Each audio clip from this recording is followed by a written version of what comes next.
The blast in the valley. The valley of Rithmar had not known silence in 3 days. Silence had once been its most faithful companion. Before the siege, the wind had been the loudest thing there, slipping between tall grasses, combing the pine forest along the slopes, carrying the distant rush of meltwater from the mountains. Shepherd bells used to chime softly at dusk. Children used to shout from hill to hill, their laughter bouncing between the ridges. Now the valley knew only thunders. Siege engines crouched along the western ridge like iron-beaked carrion birds. Their frames groaned with every launch, torsion ropes snapping forward to hurl barrels of alchemical fire across the sky. Each projectile trailed a comet's tail of green and orange flame before smashing into stone with a bloom of roaring light. The last standing watchtower burned stubbornly against the darkening horizon. Its upper floors had already collapsed inward, but the lower structure remained, a cracked pillar of blackened stone overlooking the river bend. From its narrow windows, archers loosed arrows into smoke they could not see through, their bowstrings singing desperately before each blast shook their footing. The air stank of sulfur and iron. Ash drifted in lazy spirals, settling into hair and armor alike. Breathing felt like swallowing sand. Men shouted over the chaos, their voices hoarse from smoke and fear. Reload. Shields up. Down. Steel rang against steel where the outer skirmish lines clashed near the broken orchard groves. Horses screamed.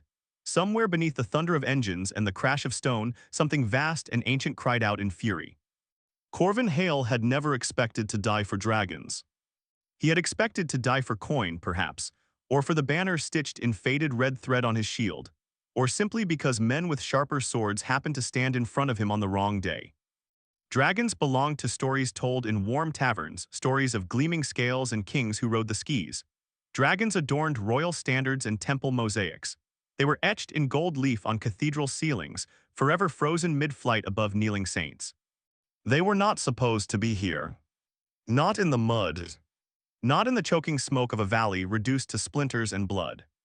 Corvin adjusted his dented helm and wiped soot from his eyes with the back of his gauntlet. His hearing rang constantly now, as if a bell had been struck inside his skull and refused to quiet. He was 27 years old. His boots leaked. His ribs already ached from a blow taken the day before. He had not slept more than an hour at a stretch since the siege began. He did not hate dragons, but he did not love them either. They were distant powers, forces of nature, sometimes allies, sometimes calamities. The High Court had claimed one had nested in the eastern cliffs of Rithmar, and that its allegiance mattered in the wider war. If the enemy captured or slew it, the skis themselves might tilt against the kingdom. That was above Corvin's understanding. He understood only the next order, the next breath. Hold the line, his sergeant barked from somewhere to the left. Corvin tightened his grip on his spear and turned toward the eastern slope where the cliffs rose in jagged gray layers. Smoke coiled along their faces, and flashes of light burst intermittently as stray shots struck stone. Then the world changed. A siege engine misfired. It happened quickly, so quickly that at first no one understood what they were seeing. One of the largest ballistae on the western ridge jerked violently at release. Its projectile veered, wobbling off its intended arc. Instead of striking the watchtower, it curved wide. Toward the eastern cliffs. By the gods, someone began. The bolt struck high along the rock face. For one suspended heartbeat, nothing happened. Then the mountain roared. Stone fractured in a jagged line that raced downward like lightning turned solid. A massive section of cliff sheared away, tumbling outward in an avalanche of boulders and dust. The impact thundered across the valley floor, flattening brush and sending men sprawling. Corvin dropped to one knee, shielding his face as shards of stone rained down. Through the settling dust, he heard it. A sound that did not belong to collapsing rock. Thin, high, broken, a cry. He looked up. From the cloud of debris and fire, something small and scaled tumbled free. It was not like the great shapes he had glimpsed wheeling high above the valley earlier that day. It was smaller than a horse, smaller than a cart. A hatchling. It fell awkwardly, wings too small to catch the air properly. They flared instinctively, thin membranes shimmering faintly blue beneath soot, but they did not hold. The little body spun once, twice, before striking the slope below and sliding in a scatter of gravel. It hit the earth hard enough that Corvin felt the impact in his teeth. For a moment, the battlefield seemed to inhale. The hatchling lay twisted at the base of the shattered cliff, one wing bent at an unnatural angle. Its scales, which might once have gleamed like polished sapphire, were dulled by ash and streaked with blood. It lifted its head. One golden eye blinked, wide and bewildered. Then it cried again. The sound cut through the valley more sharply than any war horn. Corvin stared. Around him, others had seen it too. What is that? The whelp. Kill it, a soldier shouted from near the broken orchard, before it grows. Fear moved faster than thought among men at war. The idea of a dragon, even a small one, was enough to turn instinct cruel. Several archers began to knock arrows. Corvin's hands tightened around his spear shaft. He did not move. He told himself he should. He told himself it was an enemy asset, a future threat, a creature that would one day scorch fields and tear men from walls. He told himself many things. But the hatchling was trying to stand. It stumbled once, claws scraping helplessly against loose stone. Its injured wing dragged behind it. It made a small, confused chirping sound, nothing like the terrifying roars of its kind. It sounded like a child who had fallen and did not yet understand pain. A second siege bolt screamed through the air. This one flew true at first toward the watchtower, but struck a protruding stone along the ridge and deflected. The massive shaft spun end over end, its alchemical payload igniting prematurely as it veered. Its new trajectory led directly toward the ravine where the hatchling struggled. Someone laughed nervously. "Lucky shot," a voice said, "that'll end it." Corvin's mind emptied. He did not remember deciding. He did not remember choosing. His body moved before his thoughts could catch it. He ran. Boots slipped in ash as he sprinted downhill, abandoning the relative safety of the shield line.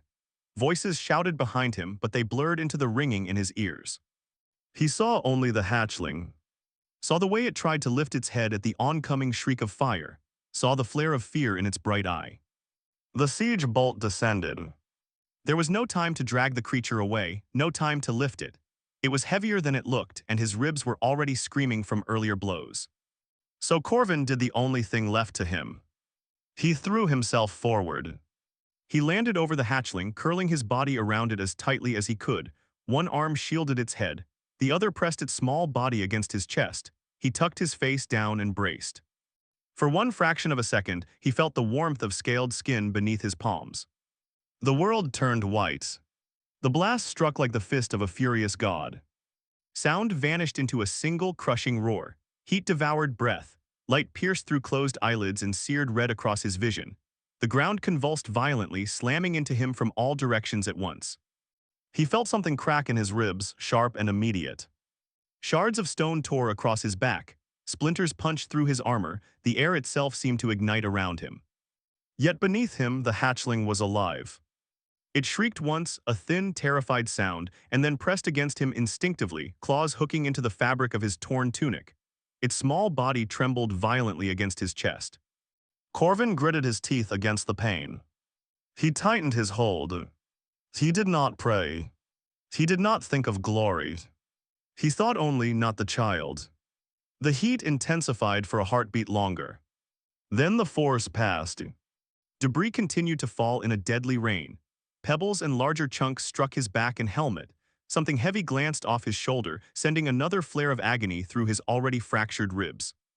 Smoke rolled over them, thick and suffocating. Corvin coughed, but even that hurt too much to sustain. The world narrowed to sensation. The pounding of his heart, the sting of burns along his arms, the frantic flutter of a tiny heart beating against his own. Gradually, the roaring diminished.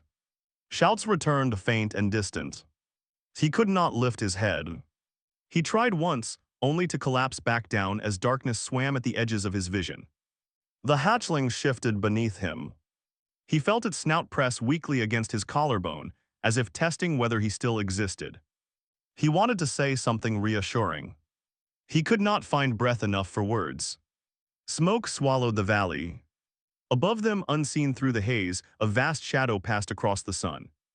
And in that drifting, ash-choked silence, Corvin Hale, foot soldier, mud-streaked and nameless in the grand design of war, held fast to a creature the world had taught him to fear. His grip did not loosen. Even as consciousness slipped from him. Even as darkness folded inward. Corvin knew nothing more. The circle of ash. He awoke to warmth. Not the savage, devouring heat of alchemical flame, not the blistering bite of fire that stripped flesh from bone. This warmth was steady, deep, and encompassing, like lying beside a forge that had burned all night, its coals banked low but alive with patient power. For a long moment, Corvin did not open his eyes. He did not trust the sensation. Pain came next. It announced itself without mercy. A sharp, splintering ache in his ribs, a dull throb in his left shoulder, a stinging lattice of smaller wounds across his back and arms where stone and shrapnel had kissed skin. Pain meant breaths. Breath meant he was not dead. He tried to move. The attempt sent a white-hot spike through his side, and he inhaled sharply through clenched teeth. The sound echoed strangely, too wide, too hollow for open air. Slowly, carefully, Corvin opened his eyes. Darkness greeted him at first, but not the smothering dark of smoke. This darkness shimmered, veins of soft radiance traced through it like rivers of molten gold beneath obsidian glass. He lay beneath a vaulted ceiling of black stone veined with glowing crystal. The light they cast was not bright, yet it revealed everything in gentle gradients of amber and crimson. Embers drifted lazily through the air, tiny motes of light suspended in slow motion. They did not scorch his skin. When one brushed his cheek, it felt only faintly warm. He turned his head. The movement cost him. And then he saw them. They stood in a great circle around him. Dragons. Not distant shapes glimpsed through clouds, not silhouettes against the sun. These were vast, immediate, undeniable. Scale and horn and folded wing filled his vision in every direction. Some were the color of old bronze, dulled and scarred. Others gleamed like polished onyx or burnished copper. One shimmered pale as moonlight on snow. Their bodies coiled with patient stillness, tails looped over stone, wings folded but never fully relaxed. Their eyes were opened. Gold, crimson, molten silver, emerald like forest depths. Every gaze rested on him. Corvin's breath caught in his throat. He should have been dead. He remembered the blast, the crushing force, the heat that had swallowed the world. Yet he lay not in ruin, but on a smooth slab of stone shaped almost like a bed. Beneath him, the surface had been warmed to comfort. Beneath his head, something softer than rock supported his neck, woven material that did not feel like any cloth he knew. He glanced down at himself. His armor was gone. The battered cuirass he had worn for years had vanished. His sword belt was missing. In their place, strips of linen, finely woven, stronger than any bandage he had seen in a field tent, wrapped his torso and shoulder. The fabric bore faint patterns stitched in thread the color of emberlight.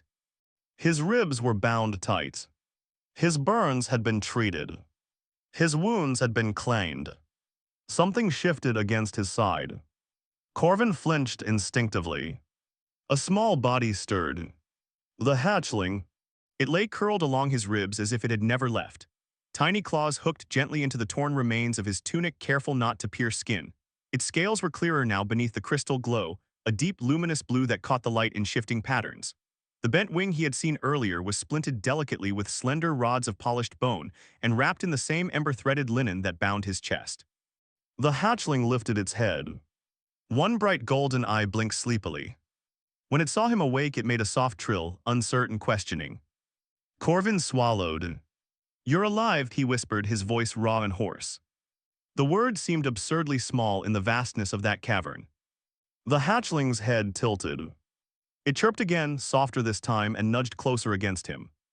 The cavern trembled not from movement but from resonance. A low hum passed through stone and air alike, too deep to be called sound. It vibrated faintly in his bones. One dragon stepped forward.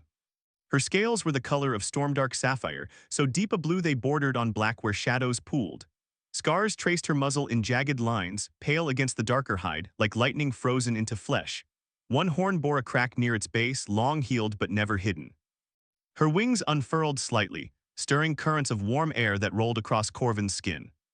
He felt very small. When she spoke, her jaws did not move at first.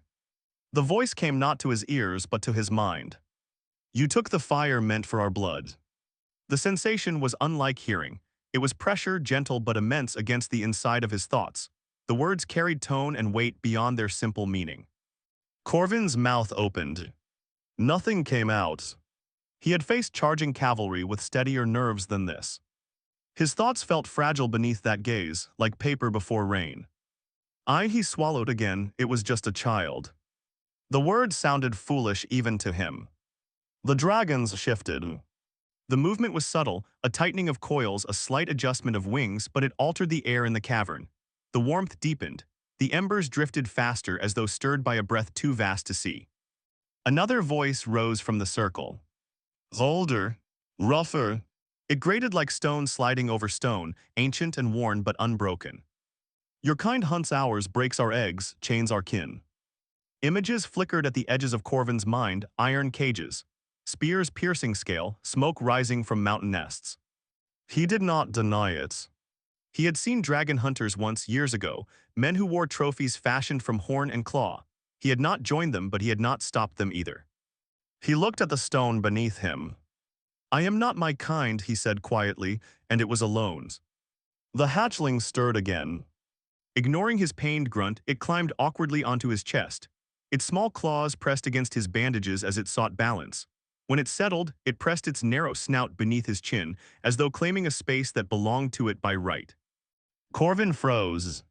The sapphire dragon lowered her massive head.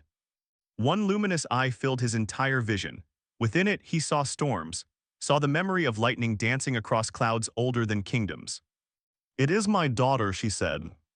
Understanding struck him harder than the siege blast ever had. The daughter of this being. Not merely a dragon, but a matriarch, a commander of skis, a creature who could reduce armies to ash with a sweep of wing and flame.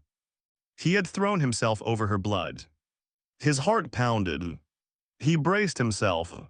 For anger, for judgment, for execution. Instead, the circle shifted inward. One by one, the dragons lowered their heads. Not deeply, not in submission, but in acknowledgement. The gesture carried weight, ancient weight. It felt as though mountains themselves had inclined. The cavern vibrated with a low thrumming sound. It built slowly, layer upon layer, until it seemed the stone floor hummed beneath his spine. It was not threatening, it was not gentle either, it was something older than either. Corvin felt it pass through him. Into his bones. Into his blood. Something responded inside him, something he had never known was there. There is no word in the tongues of men for what you have done, the matriarch said, and in our tongue it is spoken only once in a generation. The thrumming intensified. Heat bloomed suddenly against his sternum. He gasped. It was not pain as he understood it. It did not scorch skin or char flesh. It felt as though something beneath his ribs had been placed against a forge, not to destroy but to temper. The sensation spread outward in branching lines. Corvin looked down. Through the thin linen wrapping his chest, faint light pulsed. He tugged weakly at the bandage. The fabric parted enough for him to see it. Beneath his skin, over his heart, a sigil glowed. It was intricate, curving lines and sharp angles intertwined in a pattern he could not decipher. It shimmered in ember gold, then faded to a soft blue before poolsing again. The hatchling chirped loudly, proudly, as though it had accomplished something remarkable. Corvin's breath came unevenly. What have you done? He asked. The question trembled between fear and awe. The matriarch's eye remained steady. We have named you, she replied. The older dragon's voice echoed once more. Bound by fire, marked by choice. Corvin shook his head slightly. I didn't choose anything, I just ran. A ripple passed through the circle. It might have been amusement. That is what choice is, the matriarch said. Silence followed. Not empty silence, but expectant. Corvin lay there, marked and breathless. A dragon hatchling curled atop his chest, and an entire conclave of ancient beings surrounding him. He realized something slowly. They had not chained him. They had not restrained him. His sword was gone, yes, but he felt no bonds on wrists or ankles. He was not a prisoner. He was a guest. Or something stranger still. The hatchling shifted again, settling more comfortably. Its tiny claws pressed over the glowing sigil as though warming them. Corvin exhaled shakily. He did not understand the honor they spoke of. He did not understand the mark that now pulsed beneath his skin. But he understood this. He had not died in the valleys. And whatever he had awakened with his reckless, foolish act, it had not ended with the blast. It had only begun. The honor never spoken. Corvin healed within the mountains. At first, healing felt like another kind of battle. His body had survived the blast, but survival and recovery were not the same thing. Each breath tugged against the memory of fractured ribs. Each movement reminded him of the moment the world had turned white and broken around him. Yet he did not wake to the stink of rot or the groans of a field hospital. He woke to warmth. The cavern that housed him was not merely a hollow in stone, it was a living heart of the mountain. Veins of luminous crystal ran along the walls and ceiling, pulsing faintly in slow rhythm as though the earth itself breathed. Heat radiated gently from the floor beneath him, carefully regulated by unseen will. It was never too much, never too little. Dragons came and went in silence. Some were young, sleek, and unscarred, their scales bright as newly minted coin. Others bore the marks of centuries, cracked horns, missing spines along their ridges, eyes clouded at the edges with age. Yet none regarded him with hostility. They watched. They studied. They remembered. Water was brought to him in shallow basins carved from stone and warmed by subterranean springs. The water carried faint traces of minerals, tasting of iron and something older, something deep. When he drank, it soothed his throat and settled warmly in his belly. His broken ribs were tended not by clumsy hands, but by controlled flame. On the second day, if it was the second, time blurred beneath the mountain, the matriarch herself approached him. She lowered her great head until her breath washed over his chest in steady currents. It did not burn. It focused. He felt the heat enter him, not through skin but through marrow. Pain flared bright and sharp as his ribs shifted, aligning under unseen pressure. He gritted his teeth, refusing to cry out. The flame intensified briefly, then settled. When she withdrew, the agony had dulled to a manageable ache. Again, he had whispered, half delirious. The matriarch's eye had narrowed faintly. You are stubborn, she had said. But she did not refuse. They sealed what bone had been shattered. They cleansed what flesh had been torn. They closed his burns with precise heat that fused skin cleanly without scarring. No human surgeon could have done the same. Through it all, the hatchling remained near. Her name, he learned, was Varen's. He did not know when he first heard it spoken, whether through sound or thought, but once he knew it, it seemed impossible she had ever been anything else. Varen rarely left his side. When he slept, she curled against his ribs, careful of the still healing bone. When he woke, she greeted him with small trills and insistent nudges. Her injured wing, bound carefully and reset by older dragons with delicate talons, healed steadily. Each day she stretched it a little farther, testing muscle and membrane. She was curious. Relentlessly so. She nosed at his bandages, tugged lightly at his hair, examined his calloused hands as though puzzled by their bluntness. Once, she attempted to bite the metal buckle of a leather strap left near his bed and sneezed indignantly when the taste displeased her. Corvin found himself laughing. It startled him the first time it happened. The sound felt foreign in the cavern. A young dragon barely larger than Varen had tilted its head at him, eyes narrowing in faint confusion. Humans did not laugh in dragon lairs. Yet Corvin did. Outside, the war ended. He did not witness it directly, but he felt it. The mountain thrummed one night with movement unlike any before. Wings unfurled in coordinated silence. The air shifted as dozens, no, hundreds of immense bodies launched from hidden perches along the cavern walls and higher tunnels. The matriarch lingered last. She paused beside him. Rest, she told him. Then she was gone. What followed echoed faintly through stone. Thunder that was not weather. Light that flickered through crystal veins in pulses of white and gold. The battle in the valley below ended in a single night. At dawn, dragons returned. They did not roar in triumph, they did not boast. They settled. Some bore fresh scorch marks. One limped slightly. Another carried a broken spear shaft embedded shallowly in scale, which was removed with casual indifference by an older dragon's careful claws. Later, Corvin would hear from a passing younger dragon what mortals had seen. Storms without clouds. Flame descending in disciplined lines. Dragons flying in formations precise as a general's command. Wings beating in unison. Breath unleashed not in chaos but in calculated arcs that shattered siege engines and ignited supply trains. The army that had assaulted Rithmar fled before sunrise. None dared return. The valley fell silent once more. Days passed, or perhaps weeks. Time beneath the mountain was measured not by sun but by pulse. the slow glow of crystals brightening and dimming in cycles.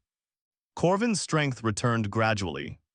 He stood for the first time with assistance from the cavern wall, knees trembling like a colt's. Varen chirped anxiously, circling his ankles in small, protective loops. "I'm not breaking again," he muttered to her. She snorted faint smoke in response. He took another step. The matriarch watched from a distance, saying nothing. When he could finally walk without swaying, when breath no longer caught painfully in his chest, the summons came. He felt it before he heard it, a subtle tug against the sigil beneath his skin.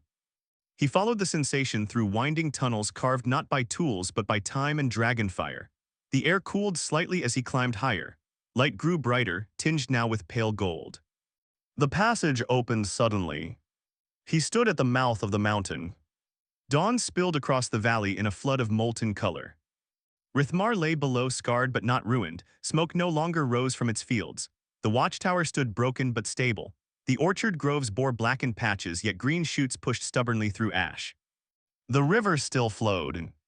Corvin inhaled deeply. The air smelled clean. Varen perched on a ledge above him, wings flexing more strongly now. The splint had been removed. The membrane still bore faint lines where healing had been swift and recent, but she held herself steady. "You're sending me back," Corvin said quietly. The matriarch stood behind him. He did not need to turn to know.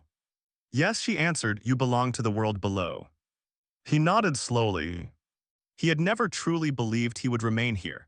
Dragons were not companions in the way men were. Their world was vast and ancient and did not bend easily to accommodate mortals. "But why let me live at all?" he asked. The question had lingered in him since the moment he woke. The matriarch's wings spread wide, casting him in layered shadow and warmth. "Because you are bound." The word struck deeper than sound. It resonated with the sigil beneath his skin, which pulsed in answer. She lowered her head slightly. Varen launched from the ledge. Her glide was clumsy but deliberate, no longer a fall. She angled her wings carefully, catching air before descending toward him. At the last moment, she flared them wide and landed against his shoulder.